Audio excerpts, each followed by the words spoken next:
જૂનાગઢમાં ભાજપ નેતા અને ભૂતપૂર્વ કેબિનેટ મંત્રી જવાહર ચાવડાએ રાજ્યમાં ચાલતા આંદોલન અને યુવાનોના વિવિધ પ્રશ્નો અંગે નાગરિકો તેમજ વાલીઓને એક જાહેર પત્ર લખીને ગંભીર ચિંતા વ્યક્ત કરી છે.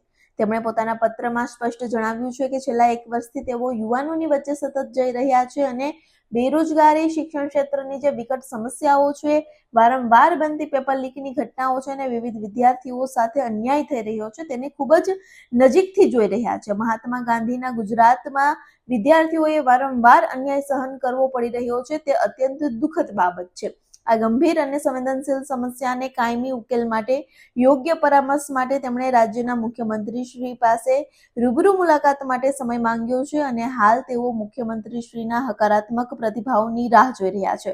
આ સાથે જ તેમણે પક્ષાપક્ષી, જ્ઞાતિ અને ધર્મના તમામ ભેદભાવોથી પાર થઈને યુવાનોના ઉજ્જવળ ભવિષ્ય માટે તમામ નાગરિકો તથા વાલીઓને એક જૂથ થઈને અવાજ ઉઠાવવા માટે નમ્ર અપીલ કરી છે. પવિત્ર શ્રાવણ માસ નજીક આવતા જ જૂનાગઢ જિલ્લામાં જુગારની પ્રવૃત્તિઓમાં ઉછાળો જોવા મળી રહ્યો છે, જેને ડામવા માટે હવે પોલીસ તંત્ર એક્શન મોડમાં આવ્યું છે. જૂનાગઢ રેન્જ આઈજીની ટીમે બાતમીના આધારે પાદરિયા ગામની સીમામાં દરોડા પાડીને 3 પત્તીનો જે જુગાર છે રમતા 6 પુરુષો અને 1 મહિલા સહિત એમ ટોટલ 7 લોકોને રંગે હાથ ઝડપી પાડ્યા છે. દરોડા દરમિયાન પોલીસે સ્થળ પરથી 56,200 ની રોકડ રકમ અને 5 મોબાઈલ ફોન મળીને એમ ટોટલ 91,200 નો મુદ્દામાલ જપ્ત કર્યો છે. પકડાયેલા તમામ આરોપીઓ સામે જુગાર ધારા હેઠળ ગુનો નોંધીને કાયદેસરની કાર્યવાહી હાથ ધરવામાં આવી છે. શ્રાવણ માસ દરમિયાન ગેરકાયદેસર પ્રવૃત્તિઓ પર લગામ કસવા માટે પોલીસે પેટ્રોલિંગ સઘન બનાવ્યું છે અને નાગરિકોને પણ કોઈ પણ જાતની શંકાસ્પદ પ્રવૃત્તિઓની જાણ થાય તો તાત્કાલિક ધોરણે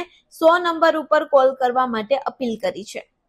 જૂનાગઢ મહાનગરપાલિકાના વોર્ડ નંબર 10 માં આવેલી વેલકમ હાઈસ્કૂલ પાસે હાથ ધરાયેલા ભૂગર્ભ ગટરના કામમાં તંત્રની ગંભીર બેદરકારી સામે આવી છે. જ્યાં અહીં ગટરની પાઇપલાઇનને યોગ્ય ઢાર આપ્યા વિના જ ઊંધી ફિટ કરી દેવામાં આવતા ગટરનું ગંદુ પાણી આગળ વહી શકતું નથી. આ ટેકનિકલ ખામીના કારણે નજીકના એક એપાર્ટમેન્ટમાં લિફ્ટના ખાડામાં સતત 3 ફૂટ જેટલું ગંદુ પાણી ભરાયેલું જ રહે છે, જે રહેવાસીઓ દિવસમાં 2 વાર સાફ કરે છે છતાં પણ ફરી ભરાઈ જાય છે. આટલું જ નહીં પરંતુ બીજા એક એપાર્ટમેન્ટમાં તો ગટરનું રિટર્ન પાણી સીધું લોકોના ઘર સુધી અંદર ઘૂસી જાય છે.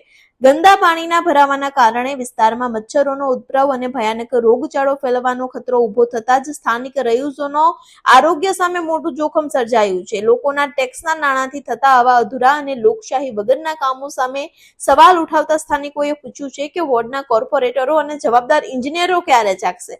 હાલ તો સ્થાનિક રહીશોમાં ભારે આક્રોશ જોવા મળી રહ્યો છે અને તંત્ર તાત્કાલિક ધોરણે પાઇપલાઇન સુધારીને યોગ્ય ઢાળ સાથે કામ પૂર્ણ કરે તેમજ જવાબદાર અધિકારીઓ સામે કડક કાર્યવાહી કરવામાં આવે તેવી માંગ ઉઠી છે.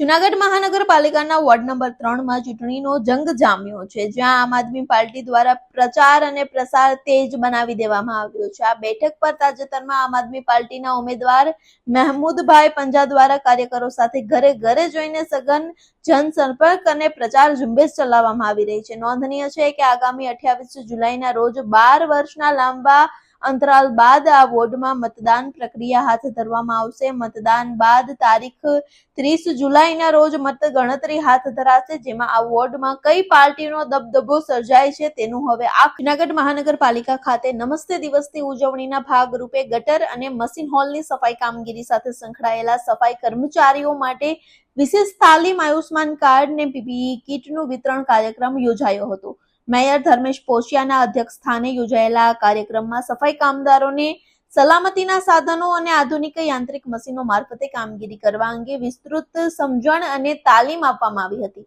આ તકે તાકીદ કરવામાં આવી હતી કે કોઈ પણ સંજોગોમાં કામદારોએ ગટર કે મેન હોલમાં જાતે ઉતરવાનું રહેશે નહીં. પોતાની સુરક્ષા સુનિશ્ચિત કરીને યાંત્રિક સાધનોની મદદથી જ સફાઈ હાથ ધરવાની રહેશે. આ પ્રસંગે મેયરશ્રી ઉપરાંત સ્ટેન્ડિંગ કમિટીના ચેરમેન પલ્લવીબેન, કલ્પેશભાઈ અંજવાણી, પુંજાભાઈ સિસોદિયા, જયેશભાઈ બોગરા, સંજયભાઈ મણવર સહિતના મહાનગરપાલિકાના અન્ય પદાધિકારીઓ અને અધિકારીઓ ખાસ ઉપસ્થિત રહ્યા હતા.